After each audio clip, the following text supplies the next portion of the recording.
Salut Valentin, bienvenue dans The Big Shift.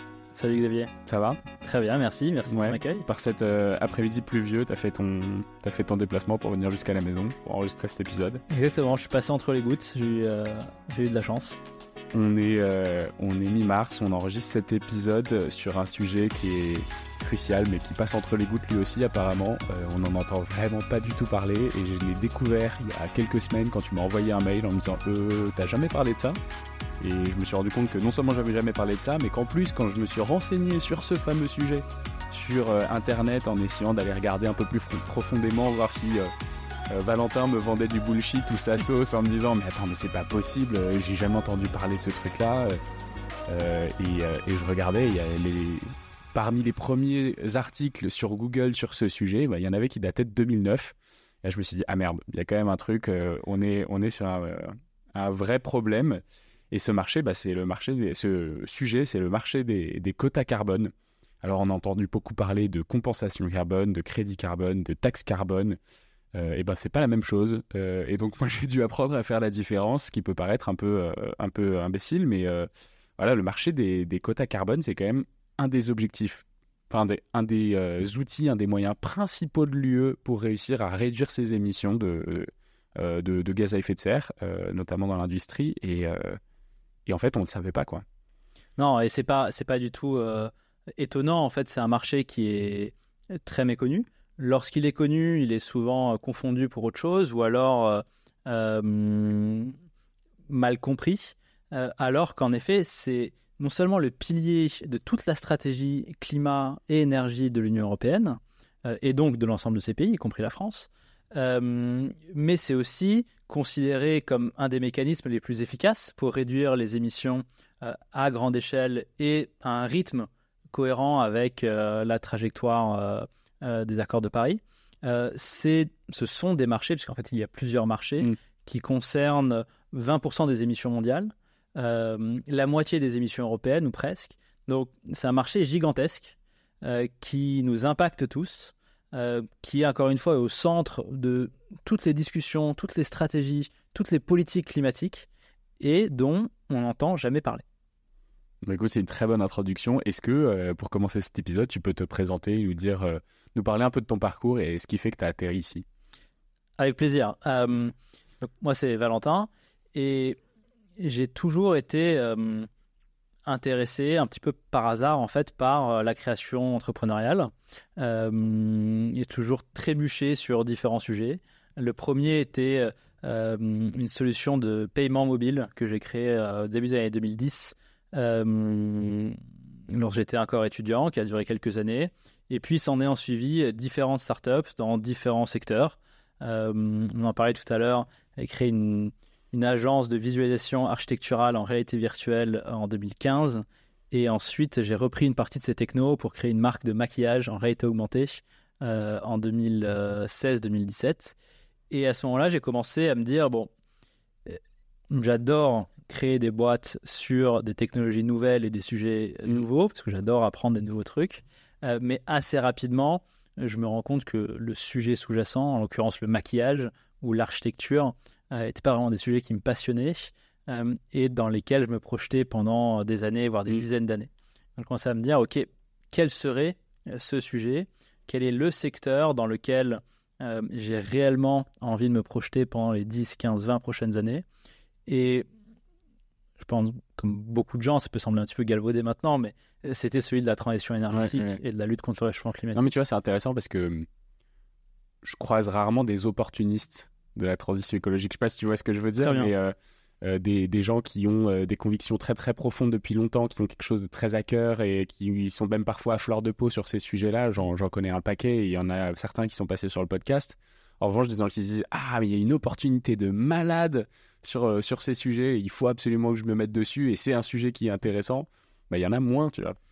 En fait, j'attendais de trouver le bon fil à tirer. Je savais que c'était le secteur, si on peut parler d'un secteur, mais en tout cas le domaine dans lequel je voulais travailler, mais je savais également que je voulais pas le faire n'importe comment et il fallait que j'ai vraiment une conviction profonde sur l'angle l'angle que j'adoptais. Et donc, ça a mis un petit peu de temps à trouver. Je passais par pas mal de choses différentes, y compris, tu en as parlé tout à l'heure, les crédits carbone, le marché de la compensation carbone, pour être finalement assez déçu. Et un jour, par hasard, je suis tombé sur le marché donc des permis carbone, des systèmes d'échange de quotas d'émissions. Et au début, c'était assez opportuniste, comme tu l'as dit. Je voulais tout simplement, moi, participer à ce marché. Et lorsque j'ai réalisé que ce n'était pas possible, je me suis dit, OK, là, il y a réellement quelque chose à faire parce qu'on est sur le cœur du réacteur, entre guillemets, ou le cœur de l'intersection entre finance et climat. Et pourtant, personne n'y a accès, personne ne peut y participer. C'est un marché qui est confisqué ou qui est verrouillé pour les individus. Et j'avais à cœur de travailler sur un sujet proche des particuliers, parce qu'à la fin de la journée, c'est quand même nous qui sommes les premiers impactés par le changement climatique. Ce n'est pas les entreprises, ce n'est pas les gestionnaires d'actifs, ce n'est pas les institutions, ce n'est pas les personnes morales, c'est les personnes physiques. Et donc, c'est comme ça que je suis un petit peu tombé dans la marmite. Ok, comment est-ce que, par curiosité, qu'est-ce qui t'a déçu sur le marché de la compensation? On a fait 1 ou 2 épisodes sur le sujet et on sait qu'elle peut amener à des dérives. Mais toi, de l'intérieur du marché, qu'est-ce qui t'a déçu? En fait, souvent, ce que je regarde, c'est une sorte d'heuristique quelque part ou de raccourci mental. Je me dis, si on tire le trait de cet angle ou de ce marché ou de ce secteur ou de cette solution et qu'on le déploie à grande échelle, qu'est-ce qui se passe? Alors, à grande échelle, qu'est-ce qui se passe? Et sur le marché de la compensation carbone, à grande échelle, on pourrait compenser toutes nos émissions et pour autant, la quantité d'émissions pourrait continuer à grimper et la concentration en CO2 dans l'atmosphère pourrait continuer à augmenter. Et donc, ça ne m'allait pas. Parce que quelle que soit l'échelle à laquelle on le déploie ou à laquelle on le fait, et pour l'instant, c'est un marché microscopique, donc il faut vraiment qu'il se démultiplie, et bien malgré tout, ça ne suffirait pas à résoudre le ou les problèmes. Et donc, je ne dis pas du tout que je pense pouvoir résoudre tous les problèmes, absolument pas, mais si je fais partie de la solution, si je construis ma brique ou si j'apporte ma pierre à l'édifice, j'ai juste envie d'être sûr qu'une fois que l'édifice est construit, il atteint réellement ses objectifs. Et c'est un petit peu cette frustration-là, de me dire que même à grande échelle, le marché de la compensation ne suffira pas ou ne fonctionnera pas, que j'ai décidé de le délaisser. Ok. Hyper intéressant d'ailleurs cette perspective de se dire si je multiplie mon impact, enfin si je multiplie ce qu'on fait aujourd'hui par 10, par 100, par 1000, qu'est-ce qui se passe derrière? Et ça donne une bonne idée de l'impact systémique que tu peux avoir même quand tu es à un niveau individuel. Je trouve ça intéressant de faire cet exercice-là. Si vous avez des boîtes dans lesquelles vous travaillez, vous vous dites est-ce que c'est bien ou est-ce que c'est pas bien, je pense qu'effectivement vous pouvez faire cet exercice aussi. On a plein de choses à définir aujourd'hui parce que marché des quotas carbone pas forcément évident. Différence entre un permis, un crédit, les quotas carbone, qu'est-ce que ça représente? Est-ce que tu arrives à me faire le pitch de ce marché-là en 1 minute 30, là, histoire qu'on essaye de bien comprendre ce que ça implique et ce que ça couvre? 1 minute 30, c'est parti. Ouais, attention, on met le timer. Go. Déjà, ce qu'il faut comprendre, c'est que le point de départ, c'est une juridiction. Donc, une entité qui a le pouvoir sur son territoire. Ça peut être un pays, ça peut être un État, comme la Californie par exemple, ça peut être, ou le Québec, ça peut être un groupe de pays comme l'Union européenne. Mais en tout cas, c'est une juridiction qui va cibler ou identifier un certain nombre de secteurs économiques et leur dire, vous, collectivement, vous ne pouvez pas émettre plus de X tonnes de CO2. Donc, ils fixent un plafond. Et pour mesurer ou pour vérifier la conformité de ces acteurs à ce plafond, ils vont émettre un nombre équivalent de quotas ou de droits de tirage quelque part sur ce plafond. Et à la fin de l'année, l'ensemble des acteurs assujettis, donc les secteurs économiques qui ont été identifiés, doivent détenir un nombre de permis, de quotas, de droits de tirage équivalent à leurs émissions, sachant que le nombre total, encore une fois, il est fini, ou inférieur bien sûr. Et pour les détenir, il faut les acheter. Et donc ça leur donne une valeur. Mais chaque année, la juridiction diminue le nombre de permis disponibles. Elle diminue le plafond pour qu'on arrive progressivement à 0. Et donc, la valeur de chaque permis augmente petit à petit. Et donc, un quota carbone, c'est spécifique à une juridiction, c'est-à-dire qu'un quota carbone européen, c'est le même qu'on soit en 2020 ou en 2024, qu'on soit en Pologne ou en Italie. En revanche, ce n'est pas le même qu'un quota carbone britannique. C'est un petit peu comme une devise. D'accord. 1 euro, c'est 1 euro, 1 dollar, c'est 1 dollar. Aujourd'hui, un quota, par exemple, en Europe, ça représente quoi en termes de CO2? Un quota, c'est 1 tonne. Un quota, 1 tonne. Voilà. Comme ça, Donc, on sait. si je suis, je sais pas, un métallurgiste, je produis du métal. Pour produire ce métal, je chauffe du métal avec du gaz ou du charbon. J'émets du CO2. Disons que sur l'année, j'ai émis 153 tonnes de CO2. Il faut que je restitue, que je rende à l'Europe 153 permis que je suis allé chercher sur les marchés. Et étant donné qu'il y a de moins en moins de permis disponibles chaque année, la valeur du permis augmente. Ouais. Pourquoi est-ce que c'est important que le permis augmente? Parce que en tant que métallurgiste, je vais regarder quelles sont mes options. Est-ce que j'achète des permis à un prix toujours plus cher ou est-ce que je transforme mon processus industriel, que je décarbone pour ne plus avoir à acheter ces permis? Eh bien, si décarboner mon processus industriel, ça me coûte, je sais pas moi, 100 € la tonne et que le permis est à 60, je vais acheter le permis. En revanche, si le permis demain est à 120, je vais décarboner. Ouais. Et donc, l'organisation de l'appréciation progressive du prix entraîne la décarbonation progressive de l'ensemble des secteurs assujettis. Ok. Est-ce que tu me permets d'essayer de récapituler avec mes mots peut-être un peu moins professionnels et tu me dis où est-ce que je fais une faute ou... Absolument. Donc il y a l'Union européenne qui va commencer par se dire ok, quel est le niveau max des émissions qu'on a eu l'année dernière par exemple, et à partir de ce niveau max qui va dire ok, donc là on avait émis j'en sais rien moi 3,4 milliards de tonnes de CO2, donc l'année prochaine on doit en émettre que 3,2, donc j'émets des permis à polluer en gros pour 3,2 milliards de tonnes de CO2. Exactement. Que les gens vont devoir se répartir, que toutes les entreprises se répartissent un peu comme elles veulent. Exactement. Donc là, par exemple, si toi, dans ce mix de 3 milliards d'eux, tu es responsable pour 100 millions de tonnes, bah, tu as intérêt à acheter tes 100 millions de tonnes, sauf si cette tonne-là est trop chère par rapport à l'amélioration de ton processus. Exactement. Et donc, si c'est moins cher d'améliorer ton process et de le rendre moins énergivore ou moins consommateur de CO2, tu as plutôt intérêt à faire ça plutôt que d'acheter du permis. Exactement. Et donc, ça permet de distribuer l'effort de décarboner là où c'est le moins cher et le plus efficace. Et c'est pour ça que là, on voit que la production électrique a été très largement décarbonée. Parce qu'en fait, c'est assez peu cher de décarboner la production électrique. Lorsqu'on a des permis qui se baladent entre 50 et 80 € le permis, donc 50 et 80 € la tonne, si je suis énergéticien, c'est plutôt rentable de faire du solaire ou du photovoltaïque ou de remplacer du charbon par du gaz. En revanche, si je suis un cimentier, ça ne l'est pas du tout. Je vais plutôt acheter des permis. Et donc, on va commencer par décarboner la production énergétique parce que c'est plus simple, c'est moins cher.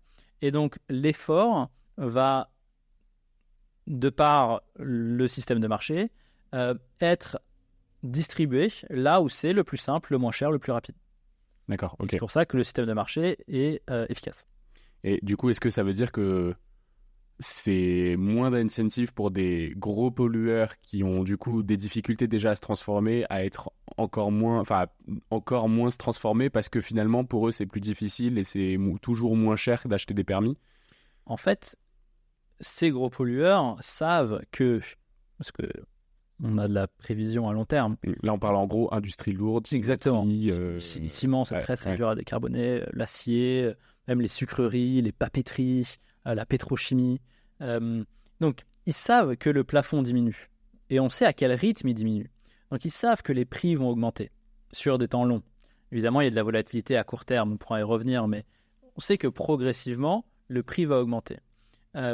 Donc, en effet, le prix actuel du carbone, c'est ce point d'arbitrage. Donc, eux, pourquoi est-ce qu'ils paieraient beaucoup plus cher leurs tonnes alors qu'ils peuvent les payer un peu moins cher et investir dans les solutions de décarbonation pour que demain, lorsque le prix augmente, ils ne doivent pas l'acheter. Donc, c'est vraiment, si je suis, je sais pas moi, directeur de site industriel, j'ai un arbitrage permanent à faire entre à quel rythme est-ce que je décarbone mon site industriel pour continuer à être compétitif et rentable, tout en sachant que demain, je vais être face à un coût qui va augmenter et donc j'ai intérêt à l'anticiper. Ok, très clair. Sur le côté, donc ce marché-là, il représente, tu me disais, 40%, 50% des émissions de l'Union européenne. Qu'est-ce que ça veut dire? Ça veut dire que l'Union européenne émet des droits à polluer pour l'équivalent de 50% de la production Exactement. européenne. Qu'est-ce qu'on fait de ces 50 autres, du coup? Où est-ce qu'ils sont? Est-ce que, du coup, ils sont assujettis à quelque chose ou pas? Ou juste ils sont libres de faire ce qu'ils veulent? Pour l'instant, ils sont libres de faire ce qu'ils veulent. C'est-à-dire que c'est en effet 40%, donc c'est à peu près 1,4 milliard de permis qui sont émis chaque année. Alors ils sont émis quotidiennement en fait, à un rythme en quotidien. Donc 1,4 milliard de permis sont émis, couvrant 1,4 milliard de tonnes de CO2 émises.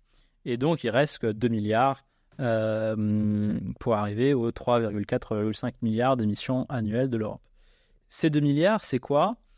C'est par exemple... On parle de tonnes de CO2 quand on parle. Exactement. C'est l'agriculture, c'est le chauffage des bâtiments, c'est le transport routier. C'est donc des secteurs qui sont soit c'est difficile de quantifier les émissions. Par exemple, pour l'agriculture, c'est assez difficile de quantifier d'où viennent exactement les émissions. Donc c'est difficile à quantifier, c'est difficile à vérifier, c'est difficile de mettre en place des permis. Soit qui sont très proches des consommateurs / électeurs. Et donc, c'est un petit peu inflammable, politiquement parlant. Maintenant, le marché a tendance à s'étendre. C'est-à-dire que initialement, il couvrait essentiellement la production énergétique et l'industrie lourde. Puis, il s'est étendu au secteur aérien, le transport aérien, mais d'abord intra-européen. Il va s'étendre à l'ensemble du transport aérien. Et il vient de s'étendre également au transport maritime, là, mondial. Il va également s'étendre aux importations. Donc, petit à petit, le marché s'étend et couvre une part de plus en plus importante des émissions. Aujourd'hui, ça reste donc la moitié des émissions européennes qui sont couvertes par cette tarification du carbone. Par ce système de réduction des émissions. Ouais. Alors du coup, la question qui subsiste, c'est pourquoi est-ce que c'est inconnu comme marché pour toi et moi, quoi. Alors toi, non, mais pour moi et les autres. Ça l'était il n'y a pas si longtemps. Hein. Ouais. En fait, je suis devenu un peu, complètement même fasciné par ce marché.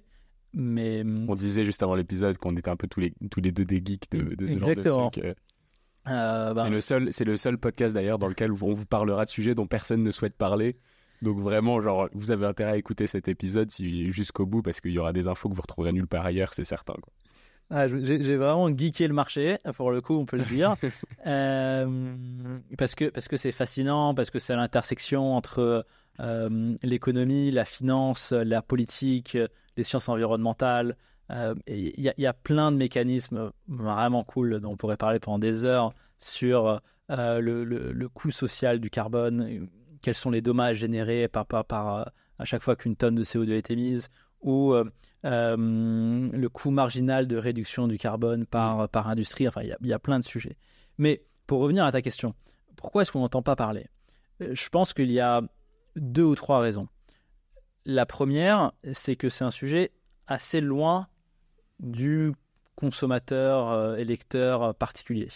C'est-à-dire que c'est vraiment comment l'électricité est produite, comment est-ce qu'on fait de l'acier, de l'aluminium, du ciment. En fait, on s'intéresse assez peu à ça. On pourrait demander, là je vois par la fenêtre, il y a des gens qui conduisent des voitures, qui sait exactement comment fonctionne une voiture, un moteur thermique. C'est vieux comme le monde, enfin j'exagère, mais on ne sait pas comment ça fonctionne. Donc je pense qu'il y a une sorte de méconnaissance, tout simplement parce que c'est assez loin de nos références quotidiennes. La seconde raison, c'est qu'il y a eu sur le marché une grande fraude à la TVA. Et du coup, maintenant, il y a une sorte je pense, de tabou autour de ce marché qui a été source d'un scandale, qui a fait couler beaucoup d'encre. Et donc maintenant, c'est un peu hush-hush. On préfère ne pas en parler et faire ça entre industrie et technocrates et régulateurs. Okay. C'était quoi l'histoire rapidement là? Par curiosité aussi. Rapidement, c'est tout simplement que la fraude à la TVA, c'est une vieille fraude qui a lieu et eu lieu sur différents produits, historiquement les téléphones portables, où on va essayer d'arbitrer ou de bénéficier des écarts de TVA entre les pays. Donc je vais acheter dans un pays où il y a une TVA élevée, le revendre dans un autre pays et prendre la différence en crédit TVA.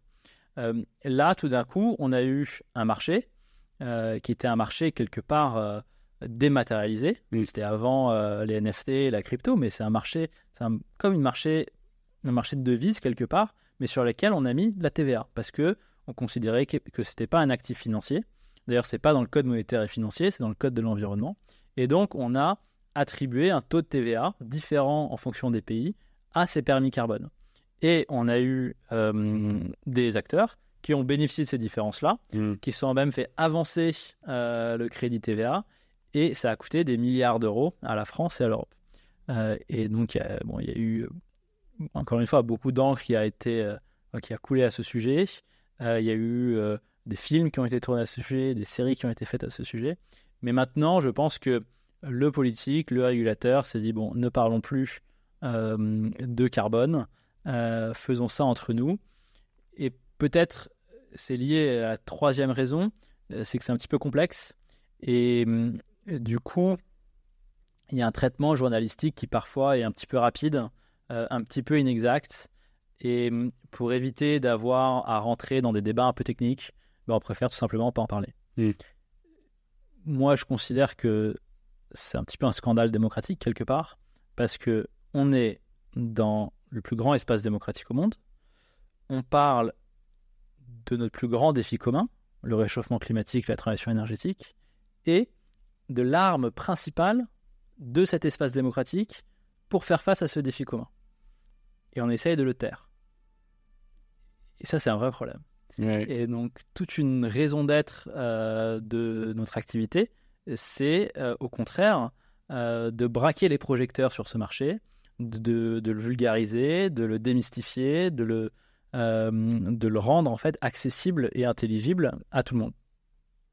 Il y a peut-être aussi le truc où, comme on a parlé de la taxe carbone et que c'est ce que tu dis, hein, c'est plus proche, c'est sur des sujets, enfin c'est sur des produits que les gens vont avoir chez eux, la taxe carbone qui vont plus facilement comprendre. Donc on a plus parlé de ce sujet-là que du sujet des marchés. D'ailleurs, si on faisait une différence entre marché des quotas carbone et taxe carbone, est-ce que c'est complémentaire? Est-ce que ça s'oppose? Est-ce que les deux peuvent vivre ensemble ou pas? Et c'est quoi la différence majeure? Oui, en fait, la différence, ça va être que dans un cas, le prix il est fixe, c'est une taxe. Du coup, c'est extrêmement simple à comprendre et à mettre en place. C'est sur un produit en plus, voilà. Plutôt que... Ouais. Un marché, le prix il varie en fonction de l'offre et la demande, donc il bouge en permanence. Donc c'est plus complexe à mettre en place. En revanche, le marché va, comme je disais tout à l'heure, permettre de allouer ou distribuer l'effort là où c'est le plus efficace, c'est-à-dire le moins cher pour diminuer des tonnes de CO2. Parce que à la fin de la journée, ce qui compte, c'est simplement que les émissions soient réduites. Ouais. Quel que soit le coût, en fait. Si c'est fait à très bas coût, tant mieux, en fait. Quelle que soit l'entreprise qui le fait. Exactement. Quel que soit le secteur, l'entreprise. Et de la même façon, on dit que la neutralité carbone ne peut pas exister au niveau d'une entreprise simple, et ben effectivement, la réduction des émissions carbone, elle peut se faire n'importe où. Exactement. Alors, ensuite, il peut y avoir des modèles un petit peu hybrides, par exemple, dans lesquels on va fixer un prix plancher. C'est-à-dire, quoi qu'il arrive, le prix ne peut pas descendre en dessous de tel montant, et du coup c'est un système de marché mais avec un prix plancher, donc c'est un système un peu hybride. Il existe le prix plancher aujourd'hui ou pas? Non, aujourd'hui il n'existe pas. Parce qu'en 2005 il y avait quand même eu ce souci 2005-2007 où le prix à la tonne était tombé à zéro parce que justement la Commission européenne avait décidé qu'ils avaient peur de ce que ça pourrait faire et donc ils avaient décidé d'allouer autant de quotas que ce que les gens demandaient. Oui. Ce qui réduit le prix de la Exactement. quota à zéro. Et ce qui s'est passé également, c'est qu'en fait, donc le prix c'est offre et demande. Et là, il y a eu une offre. L'offre, elle est fixée à l'avance. Elle est fixée à l'avance. En tout cas, sa trajectoire est fixée à l'avance, avant même qu'on connaisse la demande. Et du coup, l'Union européenne avait dit, on va fixer une trajectoire d'offre à un niveau correspondant au niveau historique des émissions, puis on va le diminuer progressivement. Sauf que ce qui se passe en 2007, c'est qu'il y a la crise financière. Ouais. Et ensuite, elle se traduit par une baisse de la compétitivité des entreprises européennes. Ouais. Et de la production industrielle. Et donc de la demande. Parce que les entreprises, les industries émettant moins de CO2, consommant moins d'énergie, elles émettent moins de CO2, donc elles demandent moins de permis. Et donc il y a eu un écart important entre l'offre et la demande. Il y a eu un surplus d'offres. Ce qui fait que les prix se sont complètement effondrés. Et donc, ça a été résolu par la suite, mais c'était une erreur dans la conception du marché, avec une offre qui est anticipée en avance et une demande réelle qui peut être assez loin en fait de cette offre anticipée. Okay. Et du coup, ça amène quand même un autre sujet, parce que tu dis il y a la baisse de cette production, et puisqu'il peut y avoir aussi des baisses de compétitivité par rapport à d'autres. Là, on parle d'un marché qui est européen, stricto sensu, donc ça veut dire que potentiellement, on pourrait avoir des entreprises européennes qui doivent payer plus cher, ou alors parce qu'elles doivent payer leur permis, ou alors parce qu'elles doivent transformer leur process, par rapport à des entreprises typiquement d'Asie, qui n'auront pas forcément à faire ce travail-là. Est-ce que du coup, il ne faudrait pas directement un marché mondialisé qui permette de mettre tout le monde sur un pied d'égalité, ou est-ce que ce n'est pas possible? Alors, je souris parce que c'est le grand débat depuis 20 ans que le marché existe. En fait, et pour répondre à ta question, et je reviendrai sur les détails tout à l'heure, mais c'est en cours. Alors, pas un marché mondialisé, mais l'Union européenne a fait quelque chose de assez malin et assez audacieux. Pour une fois, ils ont vraiment mis une forte dose d'extraterritorialité dans leur réglementation, où maintenant il y a ce qu'ils appellent le mécanisme d'ajustement carbone à la frontière, qui n'est pas une taxe, parce que sinon ça irait à l'encontre des règles de l'OMC. C'est un tarif qui est attribué aux importations européennes et qui correspond à la différence entre le prix carbone en Europe et le prix carbone du pays exportateur. Et ce que ça incite, c'est tout simplement, ça incite les pays exportateurs à mettre en place des marchés carbone et à faire en sorte que le prix au sein de ces marchés s'aligne avec le prix européen. Ouais. Et du coup, là, il y a le Brésil, il y a l'Inde, il y a l'Indonésie, il y a la Turquie qui sont en train de mettre en place leur marché carbone parce qu'ils exportent vers l'Europe énormément de biens carbonés. Mais là, on parle de quelque chose qui est en train de se mettre en place en 2024, alors que le marché existe depuis 2005. Et donc, qu'est-ce qui s'est passé pendant toute cette période? Il y a eu en effet des industries qui ont dit à l'Europe, vous êtes en train de créer un coût supplémentaire sur notre activité. Mais c'est très simple, nous on part. Donc on va fermer des sites industriels, on va licencier des employés et on va aller produire ailleurs, là où ça nous coûte moins cher. Et donc l'Europe a dit non, s'il vous plaît, partez pas. On va vous en donner gratuitement des permis. Comme ça, il n'y aura pas de coût. Et donc, qu'est-ce qui s'est passé? Un système un peu à deux vitesses où d'un côté, il y a eu les industries qui ne pouvaient pas se délocaliser. Par exemple, la production électrique. L'électricité, ça se stocke mal, ça se transporte mal, donc on ne va pas aller produire l'électricité française en Chine. Et d'autres qui avaient la capacité de se délocaliser, qui ont obtenu des permis gratuitement.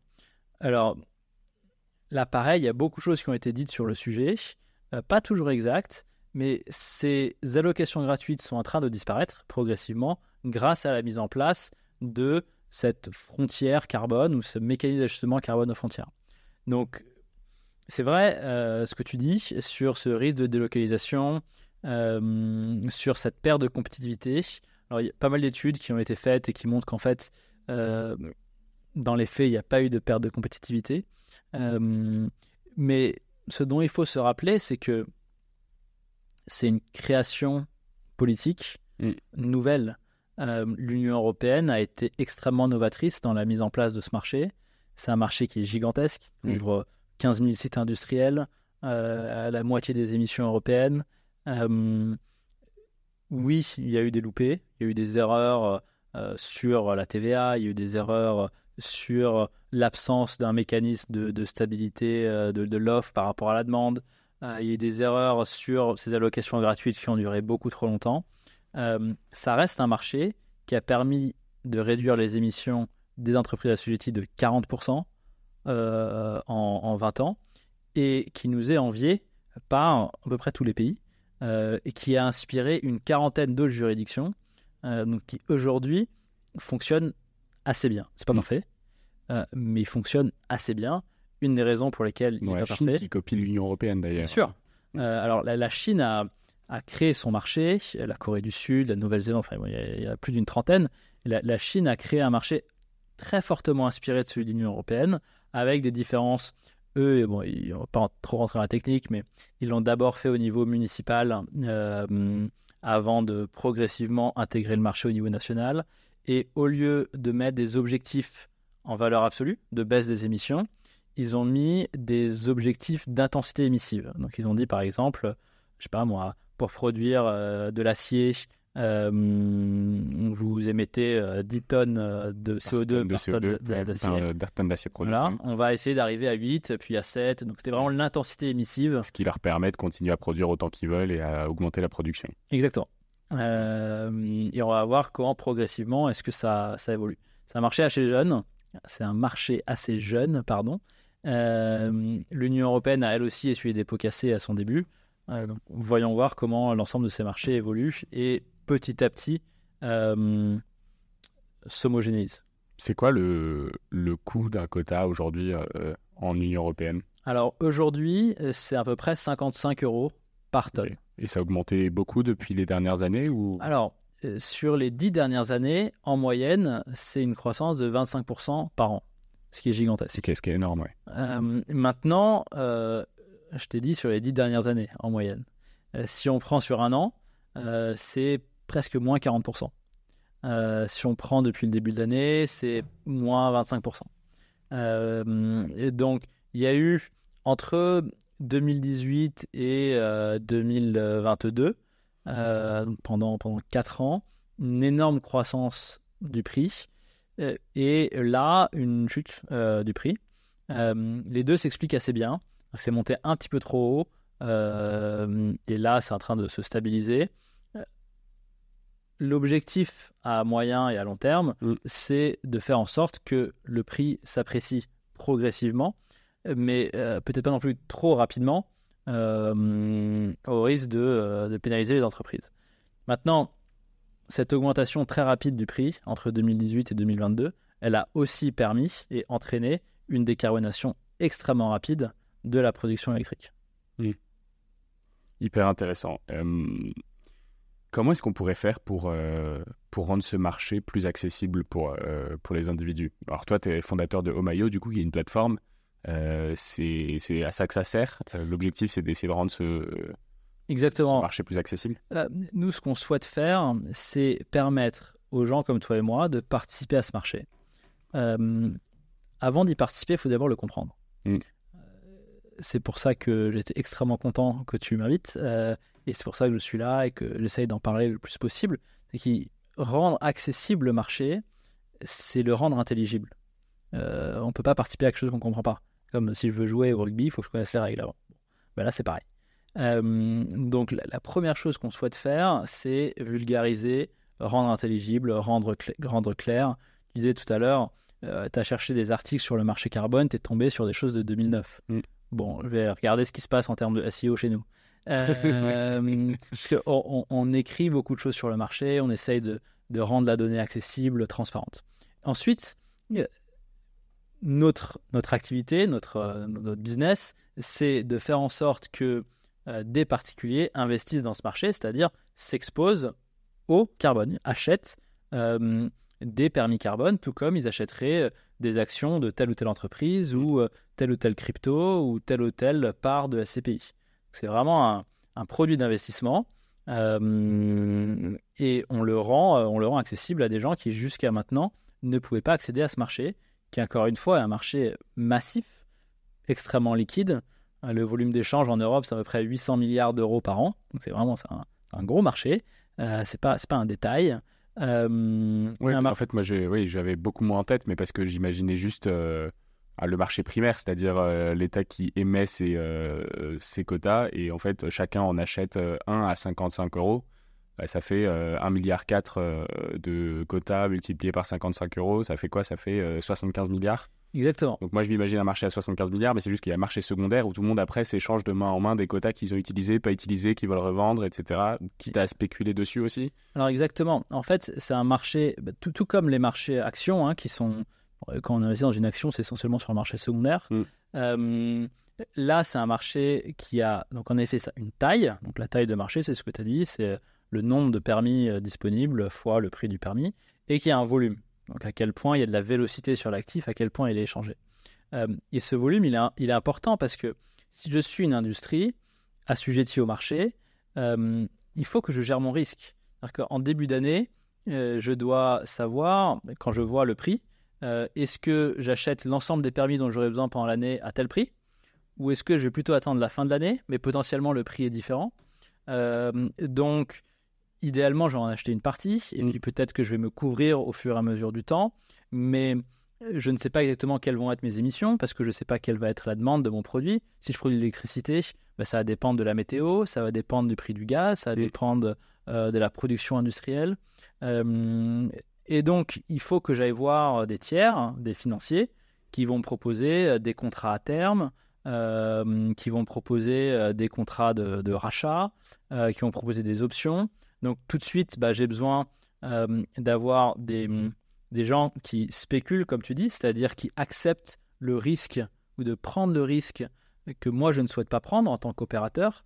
Donc pour avoir un marché efficace, liquide, avec des prix plutôt stables et une bonne répartition du risque entre les acteurs, on a besoin d'une pluralité d'acteurs. On a besoin d'avoir des opérateurs, on a besoin d'avoir des gens qui font des opérations d'arbitrage, on a besoin d'avoir des gens qui font des opérations de spéculation. Et la dernière roue du carrosse, ou le dernier bloc, on a besoin d'avoir aussi des investisseurs qui sont plutôt des petits porteurs, qui peuvent également participer à ce marché pour le rendre plus fluide et pour le stimuler. Et aujourd'hui, le marché n'est pas accessible pour les particuliers. Absolument pas. Et c'est là qu'on a envie d'intervenir en disant, encore une fois, on parle du pilier de la stratégie climat de l'Union européenne. Le climat, c'est quand même quelque chose qui nous concerne, nous, en tant qu'individus. C'est nous, les personnes physiques, en chair et en os, qui sommes les premiers affectés. C'est pas les personnes morales, c'est pas les bâtiments. Enfin, ce sont pas les bâtiments, a priori, c'est pas des êtres sensibles. Donc, ce sont nous. Et pourtant, nous qui sommes les premiers impactés, les premiers concernés, on n'y a pas accès. Et c'est à cette presque absurdité économique, financière et démocratique à laquelle on souhaite répondre. Quand tu disais ça, tu vois, j'étais en train de me dire, à titre particulier, on n'y a pas accès. En revanche, on a accès à la compensation carbone, par exemple. À titre particulier, on peut se dire, là, je suis obligé de prendre l'avion pour le travail, pour aller je sais pas où, pour aller faire je sais pas quoi. Mais c'est indispensable. On m'a dit que je pouvais pas refuser. Bon, j'ai quand même envie de compenser mes émissions, donc je vais aller soutenir un projet de compensation sur le montant des émissions que j'ai cramé. On pourrait se dire, aujourd'hui, là, on est à peu près à 55 € la tonne sur le quota. Je ne sais pas si c'est la même chose à peu près sur les compensations, mais on peut imaginer que c'est à peu près autour de ça. Ça tu souris en disant que c'est pas du tout le cas. On est plutôt plus bas. Sur la compensation, prendre des pincettes, mais dire j'achète un crédit carbone, c'est un peu comme dire j'achète une voiture. Ouais. Est-ce que tu achètes une Ferrari, un kart de golf, une Twingo? Je ne sais pas. Le prix moyen sur le marché mondial, qui a cette fois-ci un tout petit marché de 2 milliards d'euros par an, c'est-à-dire 500 fois plus petit, il est autour de 4-5 $. 4-5 euros. Alors maintenant, il y a des projets qui vont être des projets en France où il y a, dit-on, plus de vérifications, ainsi de suite, où on peut avoir des prix à 10, 15, 20 euros.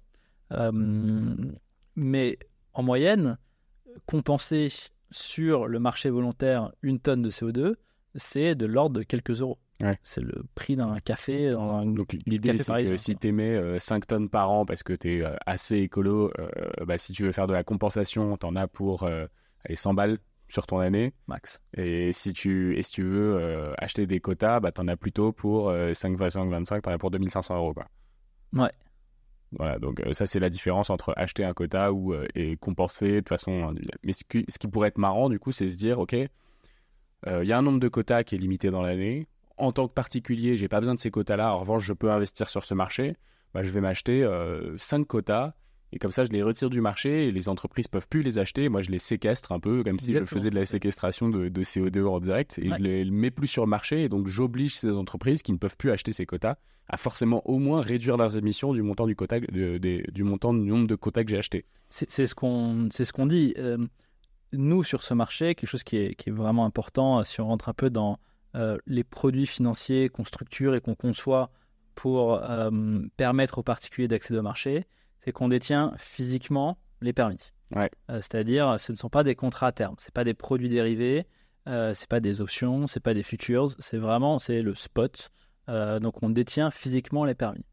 Et donc, ça permet de confisquer d'autant la quantité disponible.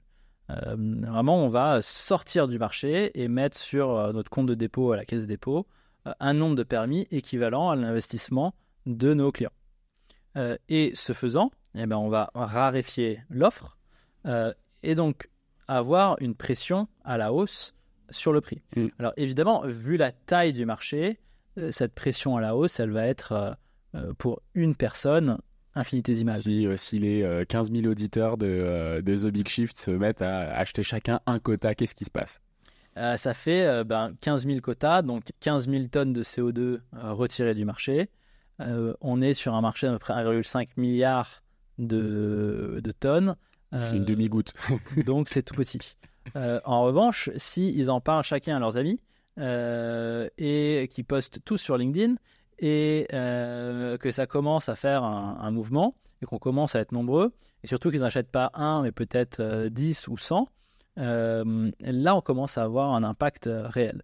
À la fois sur la tension qu'on va créer sur l'offre, sur donc la pression sur les prix, sur le message qu'on envoie, sur le fait que tout d'un coup on a quelques milliers ou quelques dizaines de milliers de personnes qui participent à ce marché et qui peut-être lors des élections européennes vont faire un petit peu plus attention à quelles sont les réformes ou les évolutions du marché qui sont proposées par tel ou tel parti. Et là on commence, je pense, à avoir un effet, un impact réel sur les trajectoires de décarbonation en Europe. En fait, finalement, ouais, c'est plus... c'est quasiment de la connaissance plutôt que de l'investissement qu'il faut sur ce truc-là. Je pense que c'est difficile de faire l'un sans l'autre. Ouais. C'est encore une fois, si je connais pas les règles du rugby, je vais pas rentrer sur le terrain, quoi. J'ai l'impression qu'il y a une sorte de brouhaha où des mecs se rentrent dedans. En revanche, une fois que j'ai compris les règles, là j'ai vraiment très envie de jouer. Et moi, c'était un petit peu, en tout cas, c'est mon expérience et la démarche qui était la mienne. C'est j'ai découvert ce marché. J'étais, comme toi, un peu surpris de n'en avoir jamais entendu parler. Donc là, j'ai commencé à geeker, à lire de plus en plus de choses, à appeler des gens à droite à gauche. Et je me suis dit, ok, en fait, ce truc, il est juste incroyable. Il est à l'intersection entre la finance et le climat. Il existe depuis 20 ans. Il marche réellement. C'est empirique, c'est démontré, c'est consensuel. C'est-à-dire que tout le monde est à peu près d'accord. Moi aussi, j'ai envie de participer. Ouais. Concrètement, qu'est-ce qui se passe du coup là si on se met sur Omayo, on investit dans un portefeuille qui est le portefeuille d'Omayo et nous on est un investisseur dans ce portefeuille-là et c'est vous qui détenez tout, c'est ça ? Exactement. Parce qu'on ne peut pas en tant que particulier agir sur le marché en direct. Exactement. Nous, ce qu'on fait, c'est on a des programmes d'émission d'obligations. Donc on émet des obligations simples. Nos clients souscrivent à ces obligations et on investit le montant de leur souscription sur le marché carbone. Okay. Et donc, on détient un nombre de permis équivalent au montant de leur souscription. L'obligation que eux détiennent, donc eux détiennent une obligation, pas le permis, ça c'est nous qui le détenons. L'obligation que eux détiennent voit sa valeur fluctuer en fonction du prix du permis carbone. Oui.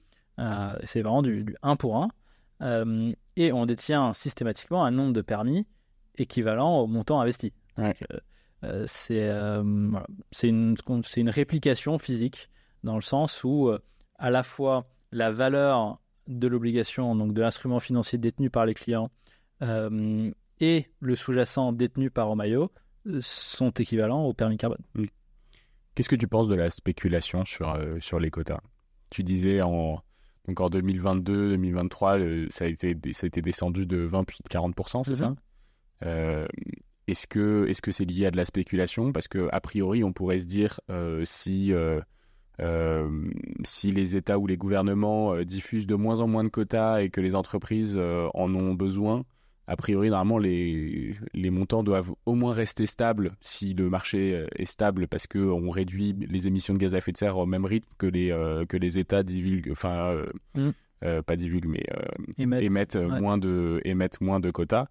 Normalement, le marché devrait être, sinon stable, au moins à la hausse. Pourquoi est-ce qu'on a des marchés qui se cassent la figure? Est-ce que c'est lié à de la spéculation ou est-ce que c'est vraiment genre, un peu ce qu'on évoquait tout à l'heure avec juste des histoires d'état de marché, de crise et de compétition?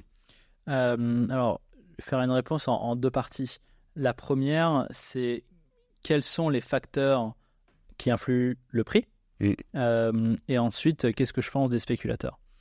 Et en fait, c'est pas forcément lié parce que les spéculateurs n'ont pas vraiment d'impact sur le prix. Il y a l'ESMA, donc l'équivalent européen de l'AMF, qui a fait une longue étude sur le sujet pour conclure que finalement, le marché n'était pas porté ou influencé par les spéculateurs. Parce que de toute façon, on se réveille à la fin de l'année, on a émis du CO2 ou on n'en a pas émis, donc on en a besoin ou on n'en a pas besoin, mais ça revient à peu près au même, quoi. On est quand même régi par des règles physiques sur ce marché. Exactement. Qui sont les émissions de CO2, quoi. Exactement. Et donc, le prix, comment est-ce qu'il évolue? Encore une fois, le prix, c'est donc l'offre et la demande. L'offre, elle est fixée par la Commission européenne sur la base de directives, de réglementations qui sont décidées par l'ensemble des institutions européennes. Donc, toute modification est assez lente, en fait, à mettre en œuvre, parce que c'est le Parlement, c'est les 27 États, c'est la Commission européenne, bref. Et la demande, là, pour le coup, la demande, elle varie beaucoup. En ce moment, par exemple, il fait très chaud. Et, même s'il pleut, mais pour un hiver, il fait anormalement chaud, et donc on consomme très peu d'électricité par rapport à un hiver normal.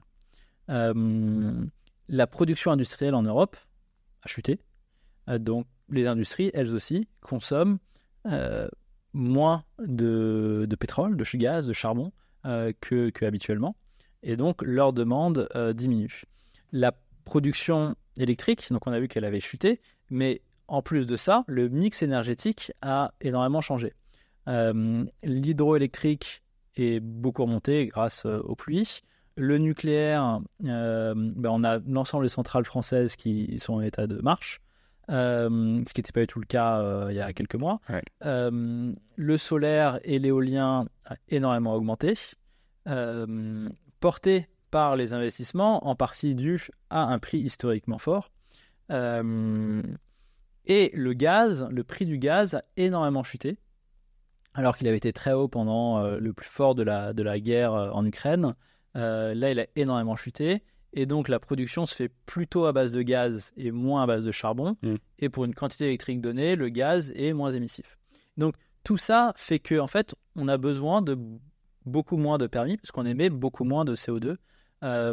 Et donc il y a une sorte de trou dans le marché où on a diminué nos émissions bien plus rapidement que la diminution du plafond, la diminution que ce soit quelque chose de court terme ou de... Exactement. Mais cette diminution d'offres, elle va continuer.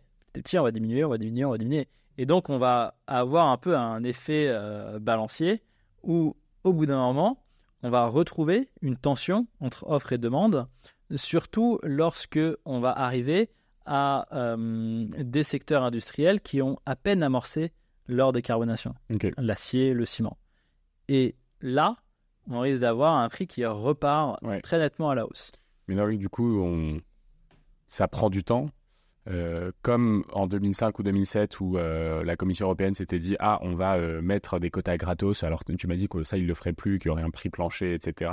Potentiellement, est-ce que sur des phases comme ça où justement on produit moins, on émet moins de CO2, il pourrait dire, en fait, finalement, on retire 10% du volume qui est sur le marché, comme ça, histoire de garder un prix haut ou au moins des ambitions climatiques élevées.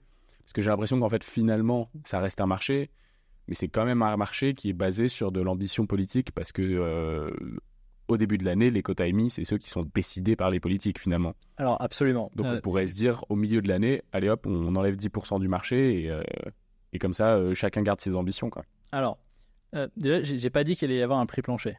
J'ai dit que théoriquement, c'était possible et qu'il y avait certaines personnes qui demandaient la mise en place d'un prix plancher, mais pour l'instant, il n'y a rien qui a été décidé à ce sujet-là. Ensuite, il est tout à fait vrai, en tout cas, c'est notre thèse à Shomai-o, que le prix du carbone est une sorte d'indicateur ou de proxy pour la force de l'engagement politique dans la décarbonation. Et on l'a vu en Nouvelle-Zélande, on l'a vu au Royaume-Uni, lorsque les gouvernements repoussent leurs engagements climatiques, leurs engagements de décarbonation, les prix s'effondrent. Ça, c'est vrai. Maintenant, est-ce que en plein milieu de l'année, l'Union européenne pourrait dire on retire 10%? En fait, non. Parce qu'il y a des règles. Les règles peuvent changer. Mais pour l'instant, aucune règle ne permet de manière arbitraire à l'Union européenne de ponctionner une partie du marché. On pourrait rajouter cette règle. En revanche, ils pourraient les racheter, par exemple. Alors, ils pourraient les racheter. D'ailleurs, l'Allemagne a dit que si le prix ne remontait pas au-dessus de 60 € de manière durable, ils allaient acheter des permis et les supprimer. Donc, ils pourraient. Maintenant, ils peuvent changer les règles. Mais encore une fois, changer les règles, ça met plusieurs années et ça demande l'accord de plusieurs pays, 27, et plusieurs institutions. D'où l'importance d'avoir une institution qui est censée représenter les électeurs, les particuliers, donc le Parlement, qui soit... comment dire, je parlais de faire de politique, mais il faut que les parlementaires européens et donc les électeurs qui élisent ces parlementaires soient extrêmement sensibles au sujet des réformes progressives et régulières de ce marché pour qu'il aille dans le sens qui est celui qui est voulu par les électeurs, quel qu'il soit. À la limite, c'est pas mon sujet, mais au moins qu'on se mette d'accord et qu'on aille dans la direction qu'on a collectivement choisie à travers les élections. Là, pour l'instant, c'est assez technocratique parce que personne n'est au courant, encore une fois, et donc il n'y a pas de soutien populaire, électoral, démocratique envers ce marché. La Pologne avait proposé la suspension de ce marché lorsque les prix ont augmenté. Mais c'est vrai, j'ai vu ça. Ouais. J'ai vu personne dans les rues, moi. Alors qu'on est quand même en train de dire on met en pause le système principal sur lequel s'assoit toute notre politique énergétique et climatique. Parce que ça nous coûte trop cher de faire la transformation. Mais personne n'a bronché. Il n'y a aucun média qui en a parlé. Moi, je trouve ça scandaleux, quoi. Donc bon. Encore une fois, à la limite, quelle que soit la direction choisie par les institutions européennes, il faut que cette direction soit représentative d'une volonté démocratique. Peut-être que je suis naïf, mais c'est ce que j'aimerais. Ouais. C'est quoi ton espoir, du coup, alors pour les prochaines années, tes ambitions pour Omaio Il y a pour Omaio et pour moi, je pense, ou j'espère que petit à petit, le carbone, les émissions de gaz à effet de serre deviennent une sorte de sous-jacent de référence à un système monétaire et économique mondial. Soit adossé à nos devises. Exactement. Un peu comme l'or l'été pour les devises pendant Bretton Woods. Si réellement on veut décarboner massivement et rapidement nos sociétés, il faut attribuer un prix aux émissions, parce qu'aujourd'hui, les émissions ont déjà un coût. Il s'appelle réchauffement climatique. Ce coût, c'est toi et moi qui le payons. Il faut qu'il soit réinternalisé au niveau de l'émetteur, et donc on attribue un prix à ces émissions, et que l'ensemble du système économique, financier, monétaire soit orienté ou soit aligné avec cet objectif global. Alors, est-ce que ça veut dire il y a une sorte de fantasme d'un prix uniforme du carbone au niveau mondial? Je sais pas, mais je pense que petit à petit, ça peut évoluer vers une sorte d'adossement ou de devise mondiale. Voilà, on est plus dans la climate fiction, ou la finance fiction, mais il y a un bouquin qui parle de ça très bien, c'est le ministère du futur ou le ministère de l'avenir, je ne sais pas c'est quoi la traduction en français, et c'est des idées que je trouve assez intéressantes. Et Omayo là-dedans, j'aimerais tout simplement qu'on crée l'infrastructure financière de la finance climat, c'est-à-dire la finance qui sert une génération pour qui le climat est la variable d'ajustement de toutes ces décisions. Qu'est-ce que je mange, comment je voyage, où est-ce que j'habite, dans quoi je travaille et comment j'investis. Waouh. Vous avez des concurrents ou pas du tout encore ? Alors, on a plein de concurrents dans le sens, nous, on demande à nos clients d'investir leur argent, leur patrimoine dans nos produits. Donc, quelque part, n'importe quel autre acteur qui fait je cette parlais même plutôt demande, sur le marché quota carbone. Malheureusement, non. Et je dis malheureusement très sincèrement. C'est-à-dire qu'on ne peut pas seul évangéliser un marché. Aujourd'hui, je crée une plateforme de SCPI. Il y a un nombre, on parlait de SEO tout à l'heure, un nombre de requêtes investir en SCPI gigantesque. J'ai juste entre guillemets, c'est difficile, mais juste à les acquérir, à les collecter. Je pense qu'il y a assez peu de personnes, je pense, on a les chiffres, mais qui cherchent à investir dans les quotas carbone du système d'échange de quotas européens. Ça n'existe pas. Il faudrait lui donner un nom un petit peu plus bisounours aussi déjà. Exactement. Pour commencer. Non, je pense qu'en revanche, il y a énormément de personnes qui cherchent à investir dans des actifs qui sont à l'intersection entre la finance et le climat. Et il se trouve que cet actif s'appelle quota carbone. Et nous, il faut qu'on arrive à faire ce pont-là. Mais si on est seul, c'est quand même plus complexe que si on y était 10 ou 15 ou plus à travers l'Europe. Donc malheureusement, pour l'instant, non. Mais peut-être que des vocations seront suscitées.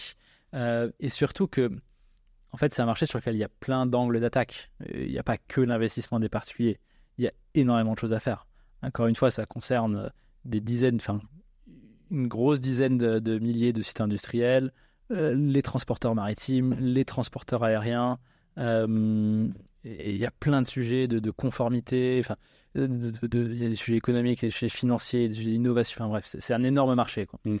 Que personne ou presque innove dessus, c'est vraiment dommage.